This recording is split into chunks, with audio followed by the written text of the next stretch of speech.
ನಮಸ್ಕಾರ ಕ್ರಿಪ್ಟೋ ಪ್ರೇಮಿಗಳು, ನೀವು ಟ್ರೇಡಿಂಗ್ನಲ್ಲಿ ಹೆಚ್ಚು ಪ್ರಾಫಿಟ್ ಪಡೆಯಲು ಯೋಚಿಸುತ್ತಿದ್ದೀರಾ? ಮೊದಲಿಗೆ MEXC ಎಕ್ಸ್ಚೇಂಜ್ನ ಹೋಮ್ ಪೇಜ್ಗೆ ಹೋಗಿ. ಹೆಚ್ಚು ಉಳಿತಾಯದ ಟ್ರೇಡಿಂಗ್ ಶುರು ಮಾಡಬೇಕಾದರೆ ಸೈನ್ ಅಪ್ ಮಾಡುವಾಗ ರೆಫರಲ್ ಕೋಡ್ ಬಳಸಿದ ತಕ್ಷಣ 20% ಟ್ರೇಡಿಂಗ್ ಫೀ ರಿಯಾಯಿತಿ ಪಡೆಯಿರಿ. MEXCನಲ್ಲಿ ಮೇಲಿಂದ ಮೇಲೆ ಶೂನ್ಯ ಫೀಸ್ ಆಫರ್ಗಳು ಕೂಡವಿವೆ, ಅಂದರೆ ಟ್ರೇಡ್ ಮಾಡುವಾಗ ನಿಮ್ಮ ಲಾಭ ಹೆಚ್ಚಾಗುತ್ತದೆ.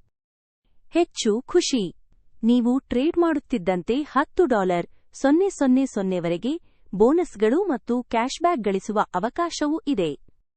ಹಾಗೆಯೇ ವಿಶೇಷ ಈವೆಂಟ್ ಪುಟದಲ್ಲಿ ಇನ್ನಷ್ಟು ಆಫರ್ಗಳು ಮತ್ತು ರಿಬೇಟ್ ಸ್ಕೀಮ್ಸ್ ಒಂದೇ ಬೆಡಗಿನಲ್ಲಿ. ಟ್ರೇಡ್ ಆರ್ಡರ್ ಪ್ಯಾನೆಲ್ನಲ್ಲಿ ನಿಮ್ಮ ಹೋಲ್ಡಿಂಗ್ ಅನ್ನು ಹೆಚ್ಚಿಸಿ. ಹೋಲ್ಡ್ ಮಾಡಿದಷ್ಟು ಕ್ಲಿಯರ್ ಡಿಸ್ಕೌಂಟ್ ಮತ್ತು ರೈಟ್ ಗ್ರಾಹಕ ರಿಬೇಟ್ ಸಿಗುತ್ತದೆ. ಲೈವ್ ಟ್ರೇಡಿಂಗ್ ಪ್ರಾಫಿಟ್ ಸ್ಕ್ರೀನ್ ನೋಡುವಾಗ ನಿಮಗೆ ಕೂಡ ಲಾಭ ಉಳಿತಾಯ ಸ್ಪಷ್ಟವಾಗಿ ಗೋಚರಿಸುತ್ತದೆ.